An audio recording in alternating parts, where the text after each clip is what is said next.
जय माता दी। मैं रितिका ठाकुर चंबा हलचल में आपका स्वागत करती हूँ।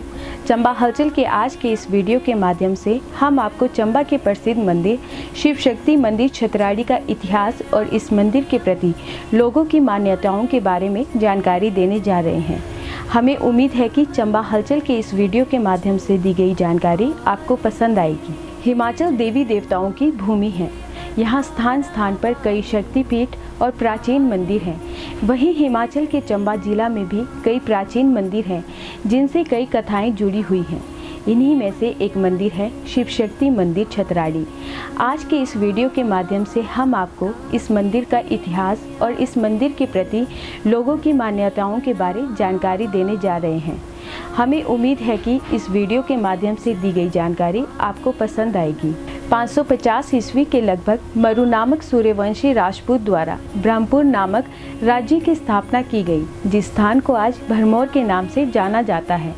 बाद में जाकर ब्रह्मपुर भरमौर बना और यह चंबा नगर की शरदकालीन राजधानी के नाम से जाना जाने लगा। इसी चंबा नगर के छतराड़ी नामक स्थान पर स्थापित है शक्ति मां मंदिर।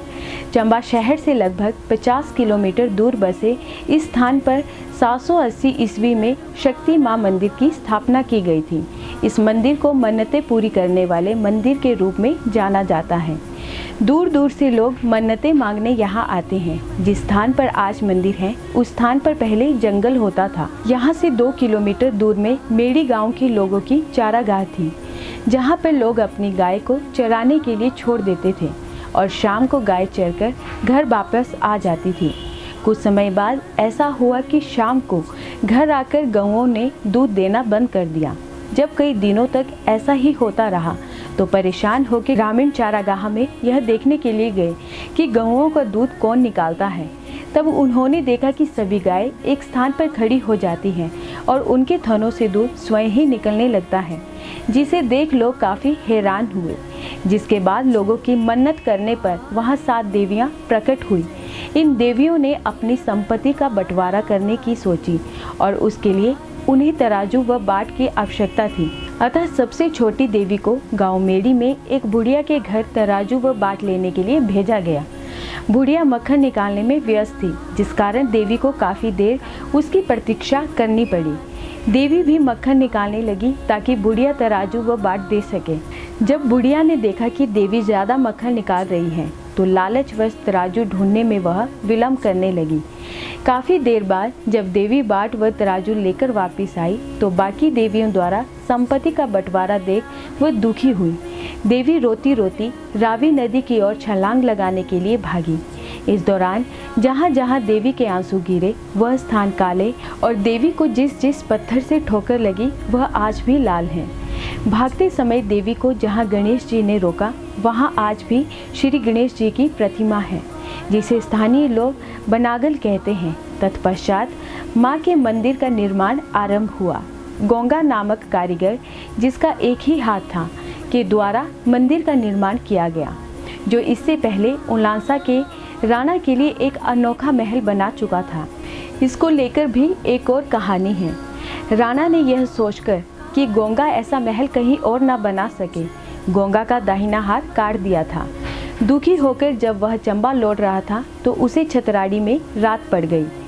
रात्रि में माँ ने उसे सपने में दर्शन दिए और मंदिर बनाने के लिए कहा। तब वह कारीगर बोला कि मेरा एक ही हाथ है। माता ने उसे शक्ति दी, जिसके बाद उस कारीगर ने ऐसा मंदिर बनाया जो एक स्तंभ में ही घूमता था। अब प्रश्न यह था कि मंदिर का द्वार कौन सी ओर हो, जिसके बाद माता के आदेशानुसार मंदिर को घुमाया गया और वह जहाँ रुका वही मंदिर का द्वार बनाया गया। गोंगा से प्रसन्न होकर माँ ने गोंगा से कहा कि तेरा हाथ लगा देती हूँ, पर वह बोला मुझे मुक्ति चाहिए। जिसके बाद मंदिर की छत का आखिरी स्लेट लगाते ही वह गिर गया और उसे मुक्ति प्राप्त हुई। जिस स्थान पर वह गिरा वहाँ आज हवन कुंड बना हुआ है। नमस्कार जी, मैं यहाँ का पुजारी हूँ। ये माँ शिव शक्ति का मंदिर 680 ईस्वी पुराना है और ये एक समय पर एक स्तंभ पे घूमा करता था। ये माँ शिव शक्ति का मंदिर जो है ये जब 1905 में भूकंप आया था उस दौरान जो था वो क्षति पहुंची थी, तो उसके बाद ये घूमना बंद हो गया था और इसका जो एंट्रेंस है वो इस दिशा की ओर जो है एंट्री है इसकी वो अब रहती है। तो यहाँ ये पूरे विश्व भर में प्रसिद्ध मंदिर है। यहाँ पे एक मूर्ति है जो पूरी एक ही स्टोन पे बनी हुई है, जिसका बेस जो है वो पूरा ही बेस से लेकर ऊपर तक वो एक ही पत्थर के ऊपर उसका निर्माण किया गया है और वो 3 मुखी है। जो उसका मुख है वो 3 मुखी मूर्ति है और वो पूरे देश भर में बिल्कुल 3 जगह पे जो है वो ऐसे मंदिर हैं जिनके 3 मुखी जो शिव पार्वती हैं वो दर्शाए गए हैं। तो यहाँ पे पूरे विश्व भर से जो है वो श्रद्धालु आते रहते हैं। पूरे देश प्रदेश से भी यहाँ पे फॉरेनर्स वगैरह बहुत ज्यादा आते हैं और यहाँ पे मेला चलता है जो अभी हाल ही में खत्म हुआ। 3 दिन का वो मेला चलता है, जिसमें हमारे जो पारंपरिक जो भी यहाँ पे गतिविधियां होती है, जो सांस्कृतिक कार्यक्रम होते हैं, वो सब माता की मंदिर में इस प्रांगण में किए जाते हैं। और इस मंदिर को आप देख सकते हैं कि ये माँ शिव शक्ति की जो मूर्ति है ये अष्ट धातु की बनी है और माँ शिव शक्ति के मंदिर में जो भी आता है उनकी इच्छा जो है वो पूर्ण होती है। पुजारी, यहाँ पे जो ये मुकुट रखे गए हैं, आप इनके बारे में बताएं, ये किस लिए यहाँ पे बनाए गए हैं? ये जो मुकुट है ये जब पहला जो हमारा जब मेला शुरू होता है उस दौरान जो है ये इसको पहनते हैं और ये राक्षस हैं। जब माता ने इनका वध किया था उसके बाद यहाँ पे जो है वो मेला स्टार्ट होता है। तो जब पहली यहाँ पे जो जातर हमारे उसमें बताई जाती है उस दौरान जो है इसको पहन के डांस करते हैं और उसके बाद इनका वध किया जाता है। तो आप ये देख सकते हैं कि ये यहाँ पे ये माता का लोक है। ये मंदिर इससे बंद किया जाता है, ये कहीं पे भी नहीं मिलेगा आपको। अच्छा। ये मंदिर इससे ही लॉक होता है और इसकी जो वो चाबी है वो रखी हुई है, उसको भी बताएंगे हम। ये ऐसे लॉक कर दिया जाता है इसको और इसको खोल नहीं पाएंगे आप। ये लोक कब से है यहाँ पे? ये जब से मंदिर बना है तब से, इसको ऐसे खोल नहीं सकते आप। अच्छा। ये बस ये है इसकी की है। देखिए अब इसको ऐसे लगाएंगे।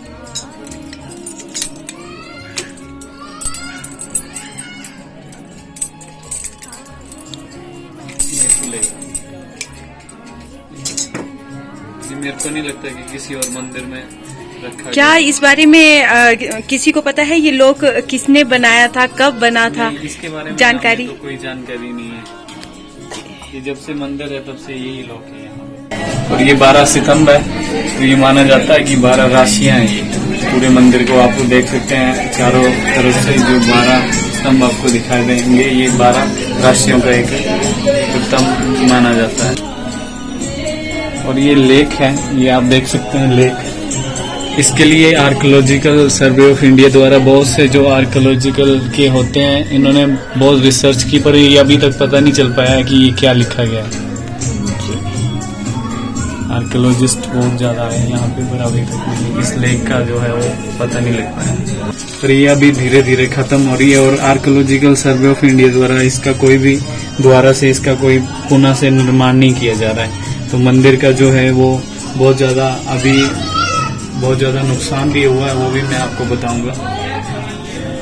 ये पेंटिंग दिन प्रतिदिन खराब होती जा रही है।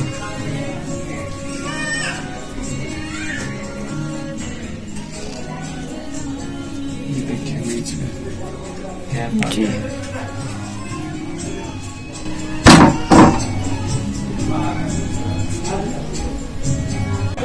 ये पूरी कलाकृति, ये पूरी एक हाथ से निर्माण हुआ है इसका। एक जो इसके हाथ से। कारीगर थे गुग्गा, जी। उन्होंने पूरे एक हाथ से इसका निर्माण किया है, क्योंकि एक हाथ उनका काट दिया था, राजा का अच्छा। महल बनाया था। तो उस दौरान राजा ने सोचा था कि कहीं और महल ना बना दे इतना सुंदर, तो उस कारण उनका हाथ काट दिया था। और उनको रास्ता, जब यहाँ से भरमौर से जब वापस जाते थे चंबा के लिए, तो एकमात्र रास्ता यही था। तो यहाँ पे उनको रात पड़ गई थी। उसके बाद माता ने स्वप्न में बोला कि मेरा मंदिर का निर्माण कीजिए और मैं आपको शक्ति दूंगी। तो उन्होंने एक हाथ से ही पूरे मंदिर का जो है निर्माण किया था। तो आप देख सकते हैं कितनी खूबसूरत जो आकृतियां यहाँ पे बनाई गई हैं।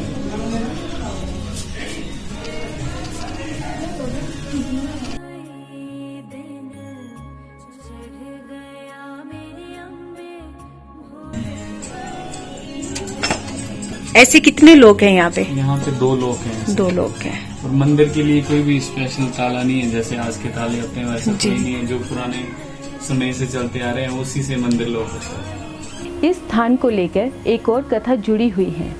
धीरे धीरे स्थान पर लोग बसने लगे।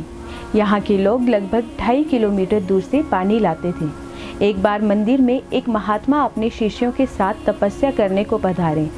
महात्मा का एक शिष्य पानी लाने गया। काफ़ी समय बीतने के बाद भी वह नहीं लौटा। ढूंढने पर महात्मा ने पाया कि वह एक भालू द्वारा मारा गया है। क्रोधित होकर महात्मा ने त्रिशूल उठाकर 36 बार जगह जगह मारा, जिससे 36 स्थानों से पानी निकला, जिसके बाद इस स्थान का नाम छतराड़ी पड़ गया। एक और कथा के अनुसार चंबा के राजा शिकार के लिए यहाँ जंगलों में आया करते थे। एक बार गाय के सींग पर बैठे पक्षी के स्थान पर राजा ने गाय को अपना निशाना बना डाला। गौ हत्या के निवारण हेतु राजा ने 36 लाड़ी जमीन माता के नाम कर दी, जिस कारण भी इस स्थान का नाम छतराड़ी पड़ा। इस मंदिर में देवी की पूजा पुजारी गौड़ द्वारा की जाती है। जब पुजारी के घर किसी की मृत्यु या किसी का जन्म होता है तो वह पूजा नहीं करता है। मंदिर में पूजा के लिए राजा ने भरमौर के टुटरान जाति के ब्राह्मण को यहाँ 36 लाड़ी जमीन देकर बसाया। इस जमीन से उपजे अनाज को देवी के नाम पर खर्च किया जाता था, लेकिन आज़ादी के बाद सरकार ने इस जमीन पर लगान लगा दिया। यहाँ के जंगलों में पहले राक्षस निवास करते थे, जो लोगों को तंग किया करते थे। यात्रियों के लिए एकमात्र रास्ता जंगल से होकर जाता था। माँ शिव शक्ति ने राक्षसों का नाश किया और आज भी राक्षसों के मुखौटे मंदिर में रखे हैं।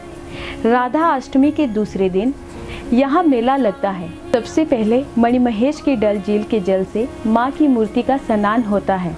तत्पश्चात मूर्ति की पूजा की जाती है। लोग दूर दूर से मेला देखने के लिए आते हैं। लोग मुखौटे पहनकर नाचते हैं व मन्नतें मांगते हैं। ऐसी मान्यता है कि यहाँ की हर मन्नत अवश्य पूरी होती है। लोग मुखौटे पहनकर उन मुखौटे रूपी राक्षसों व बुरी आत्माओं को जंगल की ओर भगाते हैं। लोगों का विश्वास है कि उन्होंने राक्षसों व बुरी आत्माओं को अपने गांव से भगा दिया है, जिसके बाद यह माना जाता है कि उनका गांव शुद्ध हो गया है। हमें विश्वास है कि हमारे द्वारा दी गई जानकारी आपको पसंद आई होगी। इसी तरह की जानकारियों को जानने के लिए देखते रहिए चंबा हलचल। धन्यवाद।